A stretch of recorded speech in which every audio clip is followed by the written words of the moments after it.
Tia, welcome to Women Seeking Wholeness. Sherry, thank you so much. I'm so honored to be here. So honored that you invited me. And I hope that I can serve your audience in the best and highest way possible. Well, I know you will. Thank I you. feel it. So thank you. Let's dive into this. Like you have quite a powerful journey with mental health. Yeah. And let's go there. I mean, I know that it's probably a process, it's an ongoing, as everything is, right? Mhm. But walk us through kind of like your low moment, if you will, and kind of where you were at when it got really real. Yeah, sure. So I would say my journey started about 10 years ago. That's when I was forced into a position where I really had to take charge of my own mental health in a very serious way. So it was January 2010 when I had my son. Have this beautiful baby. I had a daughter at the time. She was a year older. Um, I found myself in an extremely low point mentally, struggling with postpartum depression, went to doctors, did the whole doctor thing, did the whole antidepressant thing, the whole therapist thing, was told, hey, don't worry, postpartum depression only lasts for a year. Hmm. Okay, working through, but continuously, I find myself really struggling. And when I say really struggling, getting out of bed, um, having conversations, living life without just breaking down and crying. And it was really scary. So I'm scared, right? I'm scared for my Mm. well-being because I would just this darkness would take me over. Come to find out that many women, I connected to many women on the journey. Come to find out that a lot of women have postpartum depression that have had traumatic pasts. I've had a traumatic past. Mm. Women struggle with, we'll have babies, we'll have postpartum, we'll be diagnosed with postpartum, and we'll continue to battle depression and anxiety. And I didn't know this. So I was so angry and upset that I was given this framework of like, hey, don't worry, it only lasts for a year and you'll get through it and just take antidepressants and you'll be fine. I was so angry because that wasn't true for me. And I found out it wasn't true for a lot of other women. Uh, so there's no end in sight for me. So you asked about my lowest point. So my lowest point was one night I'm home and I realize I'm not getting out of this. This isn't ending for me. I think my son was 2 years old at the time. I'm not getting over this. This is not over. It's not ending. And there's no end in sight. And life is so painful that Mhm. I can't do it anymore. And I make the decision, I'm gonna end things. Tonight's the night. Mm. And I remember I called a friend and she had no idea what was going on. I could really cry talking about this because she comes over and I just said, I need your help right now. I didn't elaborate. She knew, the people in my life knew about my struggle, but not to the depths of what it was for me. Sure. She comes over and she's just hanging out in the house. I just needed another warm body there. My husband was at work. I just needed to get through like putting the kids to bed. So she's sitting there kind of just babysitting me. And I'm reading the kids a book. And I'm thinking to myself, this is the last book that I will ever read to you. Oh. It was like it was done in my mind. I couldn't, and that's why I can Mm. so understand people that are in. I can understand the selfish act of taking your own life because you're in so much pain. You're on fire, and when you're on fire, you're not thinking about you. You need to be put out. Mm. So the And not pain on is so fire in a great. good way, almost like a chemical storm, like a No, not not a a good good way. fire. Yeah. Not a Yeah. good fire. Thank you. Yeah, that's a good point. Right. It's like a pain. It's an extreme pain, emotional pain. Um, it's funny because I actually walked on fire at UPW. I did And I too. can, Tony Robbins. yeah. Yeah, me too. Yep. With It's my cool, older isn't it? kids. Yeah. Heavy. Amazing. Yeah. Well, I can, and I'm sure you feel the same way. I know I could do that again, but I don't think I could go through that again. You know what I'm saying? So it's like the Yes. The emotional pain. psychological toll. Yeah. It's so painful. Well, that feeling of despair, of utter hopelessness, Yeah. what people don't realize, and you know this, because you know I've had conversations that my sister took her life, you Yeah. know, and had five children. Sorry. And yeah, thank you. We've had some space around it, but I've since attracted a lot of people to me who either have lost a loved one to suicide or they themselves have been suicidal. And the thing I keep hearing is it's they're not trying to be selfish. It's just that they're trying to get out of pain. Yeah. And in my sister's mind, I don't know if this ran through your mind, but what in her mind she was relieving people of the burden of her, and that she couldn't be the kind of mother that she wanted to be. Yeah. And it was like utter hopelessness. Like, That you nailed it, Sherry. That is exactly what I was thinking. mm, It's utter hopelessness. Yeah. Because you feel like I'm a burden and I'm not helping anybody here. It's just a terrible place to be. And I wouldn't wish it on anybody.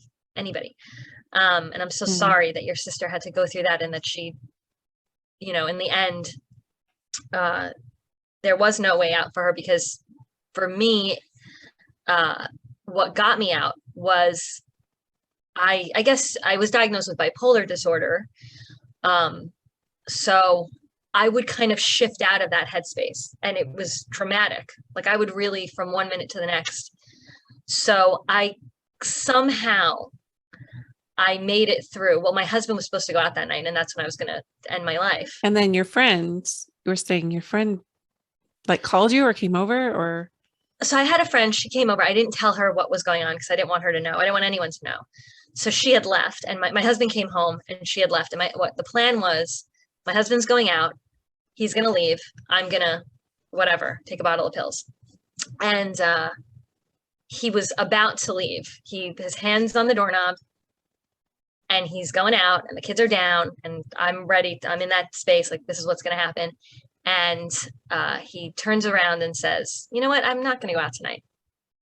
So that was just a miracle. Had he walked out the door, I can't say for certain that I would have, that I would still be here talking to you. So that was just a miracle for me. And that was the wake up call I needed to say, okay, if I don't handle this, if I don't take full responsibility for this and stop blaming the doctors and the therapists and the psychiatrists who were so subpar in their care, then I'm not going to get through this. I got to completely own this journey because this is life and death right now. So it was a did you life tell and your death. husband what was happening with you or what you were planning? Years later, I did. And he Mm, was really hurt. He said, how could you have done that? How could you even think of doing that to me? And, he had every right to feel that hurt mhm. because I was not thinking about him. I was not thinking about anybody. I You was can thinking only, about, it's just like the pain is like it's a fire, like you say, like you can yeah, only see your own pain. yeah, yeah. But that's powerful that you pivoted to self responsibility. Yeah. Why do you think that shifted? I mean, you obviously had some kind of, we all have the will to live, right? Yeah. But what do you think it was that just turned you into like, oh, I can take accountability here. I can, somehow show up. Yeah. That's a good question. It was a gift that was given to me that I believe that not everybody has that because people do go through the suicide process and they end up taking their lives, as you know. So something just hit me where I had a moment of clarity. And it was because my husband didn't leave, I had that space Uh-huh. to say, oh my God, what am I doing? And that was enough to just kind of wake me up and say, I gotta take control here because nobody's coming to save me. Mm. I have to save myself. And what I realized from there, that the dark night of the soul, as many people call it, Yes. is not a it's not anything it's not a terrible thing. It feels terrible, but what it is actually, it's a call to action. Life is alerting us to the pain that we've stored. And that's why I said that so many women that I spoke to had past trauma Mm-hmm. and have dealt with depression for years, because this was just chemically, my body was freaking out, but it was this awakening. It led me to this awakening that said, I got to take care of this pain. This is pain that it's just getting worse and worse, because the more you store that pain and the more it cycles through you. So I actually see that as a tremendous gift now, having gone through it. Again, I wouldn't wish it on my worst enemy, but what it did was it allowed me to handle, and I'm still handling it, because I've had a lot of past trauma in my life, that pain that I went through as a young kid. And Mm-hmm. you know how it is. It's like generationally we carry pain from our ancestors and our lineage, and Yes. And it's not all our stuff. it's not all our stuff. Um, And we empathically carry things for people that are still on the earth, not just our yeah, ancestors, but like our children. Like if you have a child yeah. going through something, usually you'll like identify with it. I've had a hard Mhm. time with that, just with all my kids, just trying to like, oh, okay, I can't carry this for you. I'm gonna Yeah, hand this back. But sounds like you're a really sensitive soul. And when you yeah. said it was a gift, what the word that came to my mind is it was grace. It was It was a grace. Yeah, grace. it And that's was just like you didn't do anything to earn it or whatever. It just is. nothing. Yeah. And it wasn't your path to complete suicide. It was Yes. there was a different pathway for you. Yes. So Yes. how what have you learned about mental health that maybe is lesser known, that's not mainstream maybe, but has worked for you, has helped you get your footing back? Thank you so much for that question. Because I've really been, as of late, diving into this more and more and more, and really trying to embody this. And I learned this from, I want to give credit to Michael Singer, I author of the, love, yes, yeah, untethered soul. author of the Untethered Soul and the Surrender Experiment. He also has a course called, I think it's called The Path of Surrender. Um, Hmm. so what he's taught me, and what I gleaned from him very much, is that when that pain, that psycho emotional pain hits us, that's our, you could label it many things. You could label it trauma. He calls it samskara. This is the yogic term for impressions, how life made an impression on you.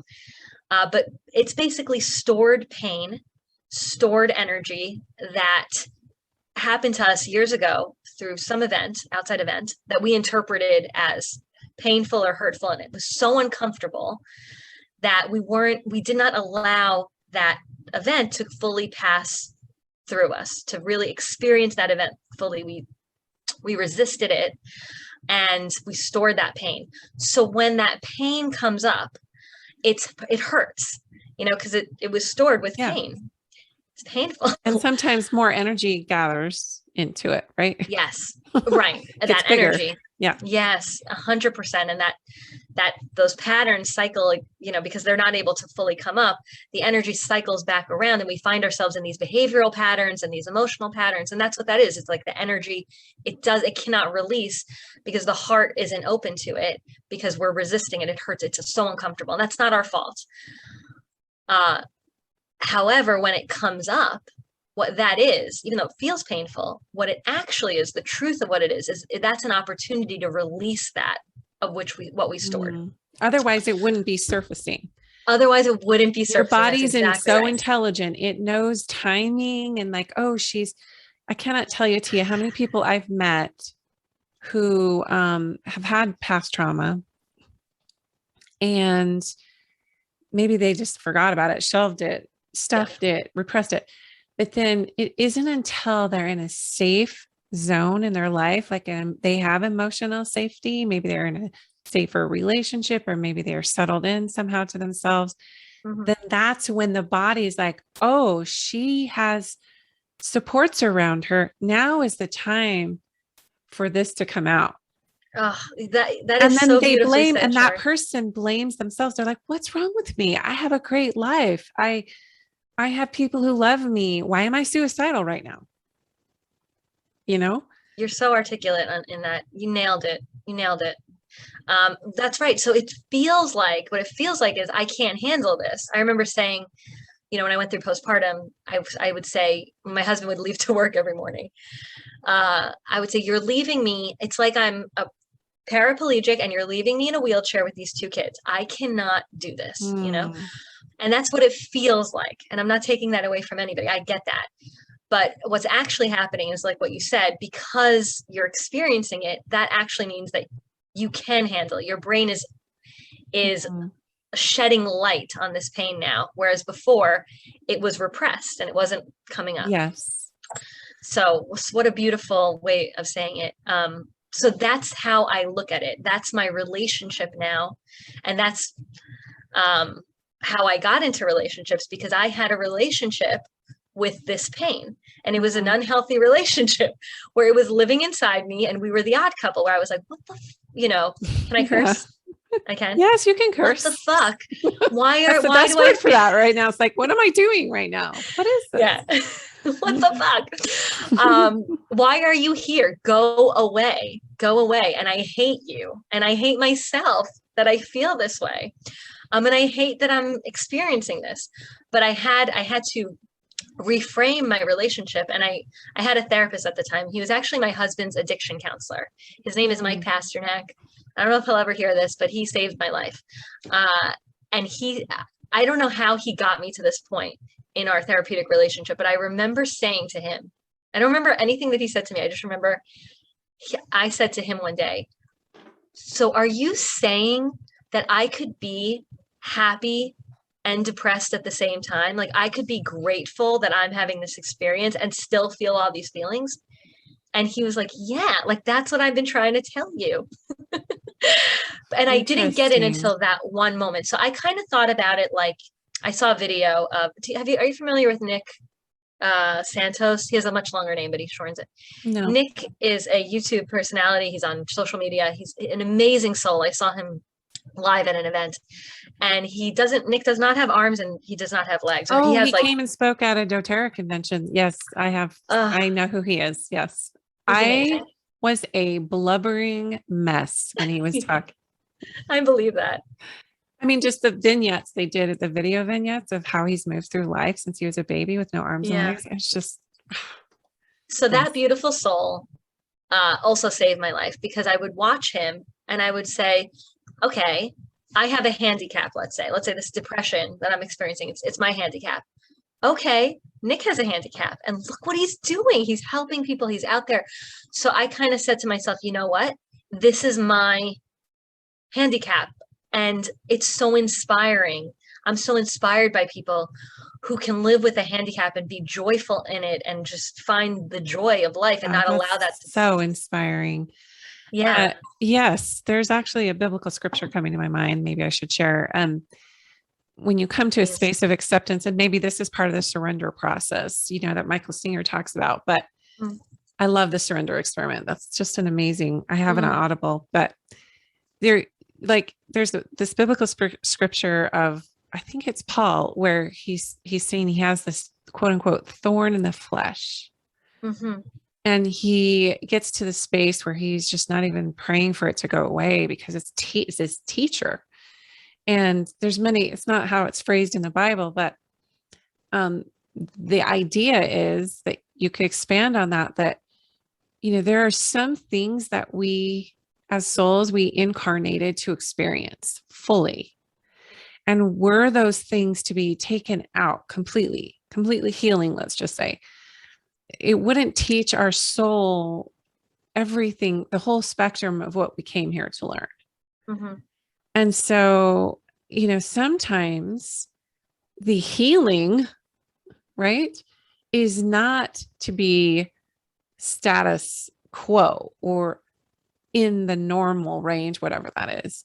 Yeah. Sometimes the healing is to live with this and master it, temper it. Yes.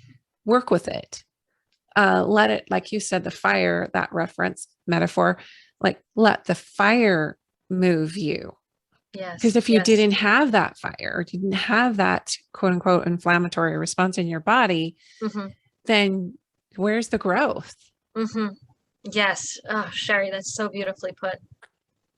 But yeah, Yeah. I can see that in you. I can see how it's refined you in that process. And it still is So because, yeah, like like what you just said, that doesn't apply just to those extreme moments of no, pain. It applies to I'm my kid brings home a test and I'm not happy with the grade. My husband said something to me. He was late. I didn't like that. You better learn to work with life, you know? You better learn to work with that, or you will be pushed and pulled in every single direction, and it will be really hard. Mhm. And I'm a student of that right now. So I'm not saying I don't have moments where I'm knocked off center, but Yeah, as human beings, I think collectively we gotta work with this stuff, that comes up. absolutely. And I know some of your work has involved because you really, like you said, dove into relationships because you realize that everything's about relationships, right? We form Yeah. relationships to our trauma, we form relationships to our pain, we form, but when it Yeah. comes to human, really, you know, relationships with other humans, it's only ever a reflection of what the relationship is to ourselves. Yes. So when you talk about the spiritual aspect of relationships, what does that mean to you? I know you're teaching about this and you're helping people through this process. What is that? Yeah. Well, again, thank you for this question and allowing me to share this, because this is truly like what lights my soul on fire. Only because of the effects that I saw. So I hope people know. My real hope is that people know that through the spiritual work that we take upon ourselves in relationships, meaning to take the responsibility and the power back of like, okay, I'm not happy with my relationship. I'm going to fully own that, because that's step one. If you're not owning it, you can't do anything Yeah, about it because it's not yours, right. until we fully own that and say, okay, I'm not happy with you. You are the form and matter that's alerting me to this unhappiness right now, but you're not the cause of that. You're merely the messenger of life. So like my husband, for example, we, I didn't share this with you, but we did not make it. We almost did not make it. Just like uh Jeff and I. exactly. I'm So really I open so with relate. people about it now. I'm like, you know Yeah. what? Yeah. Yeah, it is what it is. And I love that. Yeah. And thank you for being open with that, because I'm sure it helps so many people to have that vulnerability. But yeah, and I'm having that vulnerability with you because I I wasn't happy. So it was really hard because every day was like, God damn it, I'm not happy with you. Why Hmm. can't you change? And Hmm. then what would happen is I would express that in various forms, either by just saying that, like, why do you have to be the way you are? Or I would be passive aggressive about it. you know, Yeah. all Or my all the projecting, all the blaming, all the like, it's all about you. criticism, 100%, Hmm. all of that. I was involved in all of that, which is why I'm so happy to come back and tell people that that does not work. Like if you want to spin your wheels, just do that, because it doesn't work. Because what ends up happening is people can't, what I was doing to my beautiful husband is I wasn't giving him the safe space for him to be his amazing, beautiful, unbelievable self. I was unconsciously squashing that because I was unconsciously squashing that in myself. So I decided one day, and I had a beautiful coach. Her name, you see, I've had many teachers along the path. Her name is Simone Mercer Higgins. She actually, I went to her, she was helping me with my money mindset and investing and managing my finances and everything like that. But of course, the spiritual journey takes many forms, and our relationship to money can also manifest in our relationships, in our intimate relationships, or etc. Yes, Our they're all health, interconnected, all our they're all in it. relationships. Yes. Yeah. So we talked a lot about I would come to her a lot about how I just felt really frustrated in my marriage. And one day she just said to me, you know what? Stop being the victim. Either accept your situation or make it better. But all you're doing is complaining. And Mm. I was like, my ego was like, You're like, who does what? she think she is? What? Yeah. Oh my God. I am not victimizing myself. And I noticed that because thank God I had practices that helped me notice what was coming up. So I noticed that. I said, okay, I'm pretty triggered right now, you know. Uh this is some things here. It's using that pain as a stepping stone for growth. So it's like, okay, I'm feeling triggered. What can I do with this? How can this help me? Because there's a reason I'm being triggered. Here's Yeah. where the growth is. And I said, okay. Mm. So one particular uh trigger in my marriage with my husband was I was really triggered by his insecurity. And whenever I sensed his lack of confidence, his lack of decisiveness, I would go into like kind of like a repulsion response. Like, I don't like that. I'm not attracted to that. Why can't he be different? Why can't he make decisions? Et cetera, et cetera. And I'm embarrassed to admit that, but you know what? That's what was Oh, happening for me. yeah. I think that's pretty common actually for strong Yeah, women to feel that it way. Yeah. is. It is. Yeah. Yeah. So I was wanting more masculine energy from him. So I said, okay, Tia, I'm judging my husband's these qualities. Well, how do I judge myself for having those qualities? Because what's happening is I'm projecting them onto him. Do I judge myself? And I was like, I do. So what I noticed was I had my own, as humans, we have masculine and feminine energy. Mhm. And I had a strong sense of feminine energy, but my masculine energy wasn't so evolved. It wasn't so mature. And what it would do is it would put me down if I wasn't productive enough, or if I wasn't decisive enough, I would have those inner judgments. Mm. So I would say, okay, I'm judging him because I'm lacking this need. It's a need that I have. And how am I depriving myself of this need because I'm not able to access it in my relationship? So I took full ownership of that. And the minute I noticed, it just takes that microsecond of Mhm. seeing that trigger and saying, okay, I'm going to use this trigger, and I would use it.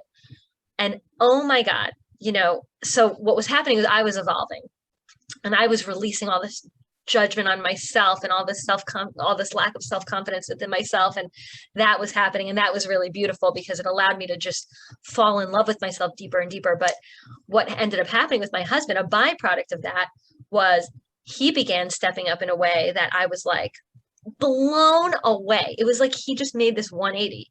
Mm. And I really don't believe, it's wild to say this, but I really don't believe he even changed all that much.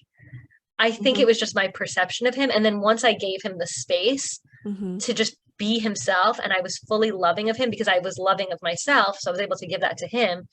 And also, by the way, realizing I really like that. So it's like, bless you. I really Thank like, you. you're welcome, Mhm. feeling this way. This feels way better than like, oh, I'm noticing that I don't like this and he's doing this and I don't like that he's Right. doing this, and why can't he be a Right. man? Yeah. I don't like feeling that way. I really like feeling love and acceptance and compassion and share, the shared experience of like, yeah, babe, Mhm. I'm also struggling here. Like, I get it. You don't always have to be this, strong person for me. You can fall apart, and like, that's okay because I'm okay with myself falling apart. So I'm okay Sure. with you falling apart. And I like feeling that way. This is a way better feeling. What was I doing all those years? That's crazy. Yeah. That's And I so see women interesting. stuck in Yeah. that. For Yeah. sure. Yeah. Jeff and I had that same kind of interplay with, we both had our unhealthy masculine and feminine stuff going on inside Yeah. of ourselves that, just needed a flashlight shown on it, honestly, and validated. Yeah. But yeah, that dynamic of like, they're just mirrors, right? They're just a mirror for Yeah. what's unhealed in us. And it's like, why am I having such a strong reaction to this behavior or this pattern I see in my spouse, partner? It's Yeah. because I haven't healed that pattern personally in myself. And my subconscious is like, Hi, Cherie. You Yeah. know that thing you're all mad about Jeff with? Well, guess what? You wouldn't be mad if it was integrated in you. Yeah. And so that masculine and feminine, I think it gets misconstrued what those energies actually are. It's not gender specific. Oh, yes. It's just they have different ways they interact chemically in us and energetically. So for me, I was leading in my unhealthy masculine to overcompensate for some of the feminine qualities that I wasn't didn't feel safe to express, right? Yes. Yes. And we both had some of our own issues with, early years and how we saw some unhealthy dynamics, not just at home, but in society and what was modeled to us with these energies and these roles. So coming back to the spiritual aspect of what relationships really, I believe that they're just teachers. That's all they are. What's been your most powerful realization, I guess, as you've come back, just you talked about kind of healing your marriage. I mean, when do we ever heal our marriage? Whatever is that? We're always just on the path of realization. Yeah. But so what is, I guess, maybe some of your more important discoveries about what makes a marriage happy or what makes a partnership or relationship happy? Wow. Okay. Great question. And I really also honor you so much for taking that perspective. It's hard for people. So that's one realization. It's hard for people to take ownership because it means that everything that they've been complaining about and everything that they've been unhappy about is really just an illusion. Yeah. It manifested in this way, but the root of it is Yes. ourselves. So when we can release the shame of that, like, Hmm. yes, you you are projecting, Hmm. but that's okay. Like, it's okay that you're doing that because you're a freaking human being and you're Yeah. not going to be You perfect. didn't know any better. Now you do. You didn't know any better. Yeah. So once we release that shame, and like tools for releasing the shame that I found really powerful are like EFT tapping, meditation, just kind of bringing awareness, like, oh, I'm feeling shame right now, and just loving on that shame. Inner child work and mirror work and shadow work is like very, very powerful. Yeah. Just seeing that shadow side of ourselves, loving that shadow, just really loving and accepting that part of ourselves that we said, no, it's wrong, I shouldn't have that. Releasing the release of that shame is the doorway, the pathway into that ownership. And that ownership, once you take that ownership, there's nothing that you can't do, because you're saying, I take full ownership of the experience of my life, Hmm. which means you can have any experience. And that's what's better than that. I mean, that puts full control back in our hands. So that's one. And the other thing is, as women, I think as feminine energies, I'll say that it feels really good. I know I like when I don't have to take control all the time. I like the feeling, I like the feeling of being in control, obviously, that's my masculine, but I also like the feeling of not being in control, of Hmm. just letting go. Oh God, It that was feels like so good. surrender again, right? Just whew, Yeah. release. So that feminine energy, I want to dance with that. I want to play with that. So when I'm feeling like resistance to taking that responsibility, I Hmm. actually tap into that. Well, you know what? Like, I feel helpless right now. Isn't there like a deliciousness in, and I know this can sound strange because helplessness isn't a good feeling, but when it's an experience that we want, when everything lines up just perfect, then we're okay with that. We're okay with letting go of control in that way. So I just like to make my experience of life my own as much as possible, and not count on the outside world to tell me how to feel, to dictate how I should feel. Mm. So where I'm getting to is, you can actually have fun in every experience of life, even the experiences that you don't like. For example, like you said, the trigger, the mirror, like, oh, this is coming up.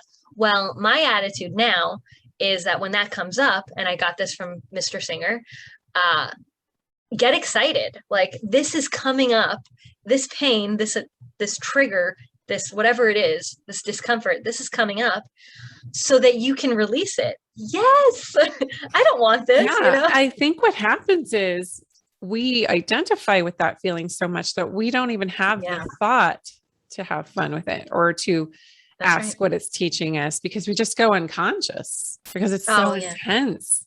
So I Yeah. love that, just kind of being the presence behind the trigger, behind the emotion. Yes. Yeah. And Well, so, Sherry, I just want to share with you yeah, really yeah, quickly yeah. that you gave me a really powerful access point into this because we spoke a while ago and you told me that sensuality is experiencing the five senses.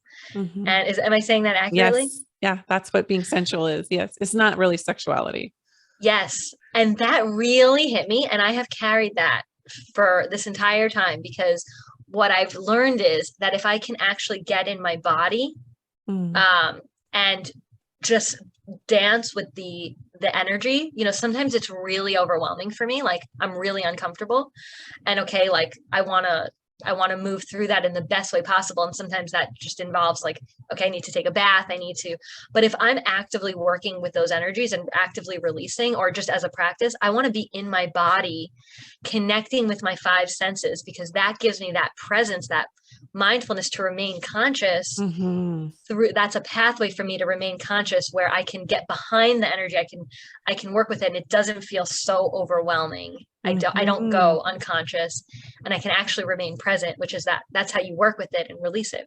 So thank you so much for that, Mm. because I have many things that I do. Even eating is like, okay, I'm gonna enjoy my food right now. I'm gonna Yeah. take a minute. I'm gonna take 5 minutes and, like, Because we don't feel the think pleasure. that we, like, on some level, like the ego doesn't think we deserve pleasure, or it also thinks we deserve more of it. Like, it's just this weird dance that we've just been programmed of, Yes. there's something wrong with taking the time to have pleasure through our senses are our feel good portals. Yes. They are gifts for us to enjoy life. So I love that that's kind of where we've gone with this whole mental health arc, right? Yes. Yes. Because the opposite of that, you call it the dark night of the soul, there's many names, and sometimes we'll have a series of dark nights, right? But Yes. we're at our lowest, just, you know really having a hard time not letting ourselves be overtaken by these firing emotions.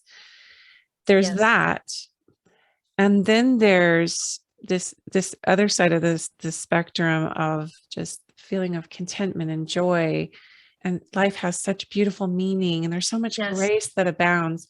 And making that leap, what I Yes. found that takes me literally from those moments to the other side of joy, the dark moments to the joy, is gratitude. Yes. So you mentioned that. You mentioned, Yes. like, Michael Singer is like, oh, great. Now Yeah. I'm feeling this thing, this pain, and I would even That's take it a beautiful. step further. Like, I'm so grateful because now I get to put this, to rest. I Yes. get I to, get to feel this. I get to feel this. I have a human body, and I'm on earth right now, and I get to feel this Yes. deeply. Mm-hmm. And when you do that, the charge is released. The Yes. The fire is charge is released. extinguished. Yes. Yes. It doesn't mean the memory of it goes away. Yes. It just means that it doesn't have its grips on you anymore, and you That's have exactly right. semblance of presence to actually I call it alchemy, just alchemizing that. Like, you are Ah, the master of that. You're like the sorcerer and the witch, and you're like, yep, I'm alchemizing this. This is moving through me, and I yeah. get it. Right. That's Yeah. not Yeah. easy to do when you're triggered. I'm just saying. No, it's It's not not. easy to do. It's not. What really, I think, what makes the difference between being able to do it and not being able to do it, though, is exactly what you said, knowing that on the other side of that is that joy. That joy, it's there. It's there. It's You're not able to coexisting with ask it. it, like you said before. It's Yeah. You're holding it. It's Yes. already Yes. there. It's there. Yes. And if I can do this, if I could stay present with this moment that I don't like, and that I want to resist, and I want to tell the other person, and I want to, if I could stay present and relax behind the energy, and feel, even have fun with it, allow Mhm. it to just totally overtake me, and enjoy that, and enjoy all the different qualities of it. On the other side is a joy and a love and a pleasure that I wouldn't have been able to experience. And can I get a little graphic Yeah, sure. with you right now? Okay, so I just want to say that one byproduct of this work, that my orgasms are so much more accessible to me now, like Yay. multiple orgasms, and like, but it's like, that's Because you had because to get in your body and allow yourself to, yep. Yep. and it is so cool because when you're going through that, you're not thinking like, okay, just hang on, Tia. You're gonna have a better orgasm. It just feels like, I don't like this. Screw this. But Mhm. if we could just stay with it and allow life to take us there, the pleasure on the other side of that is, it's so cool. It's so unbelievable. And I'm Yeah. hoping that that's what I can give the world through my own, just my experience, through my experience of that, and just letting out that energy. Because, and I know this, and this is what your message is, the more I can experience that, the more I can give that to others. And that's Yeah. really the whole point. It's really just the gift of your presence when you are Yes. present. Yes. With mental health, what I found, because what you're talking about is being embodied, which is just being right there with it, present to the emotions, the intensities, but also being behind it going, this isn't going to overtake me, right? So that is living sensually. Yeah. And just not attaching a judgment on this emotion or that emotion. It's just letting it fly, right? But what Yeah. I found with mental health is that when people truly learn to get into their body, because what happens is when there's trauma, we disassociate. Yes. When there's uncomfortable feelings, we repress or suppress. And so we bypass over that. Mm-hmm. So I just want to, maybe we kind of wrap up with that, just invitation to our listeners to, get out of the mental chatter, get out of the head, move Yeah. into the heart and the body and that somatic expression. And that will actually begin to move and alchemize these unprocessed traumas and these charged emotions really that are living inside of us, which is the root of all illness, especially mental illness. Yes. Yes. So how can So people beautiful. find you, Tia? Where do they go to get your good stuff? Oh, thank you. So I'm on Instagram and I'm on Facebook. I have a Facebook group. We've got over 560 members, and it's a place where women go to create their ideal and most beautiful, delicious marriages. It's called Create a Marriage That Sparkles. The community is so beautiful because when a member asks a question, you can just hear there's no blame, there's no judgment. They really honestly want to create this unbelievable relationship, and they're not attached to that, to their problems. So that's a way out for them, and it's a way to really understand everything that we're saying here on a much deeper level, to really implement it and integrate it. So you can access my Facebook group by just going to my Facebook page, which is Tia Jade. Awesome. Well, Thank you, thanks for your Sherry. time. This was so Sherry, fun. thank you. All This right. was so fun. We can talk about this for hours, obviously. Totally.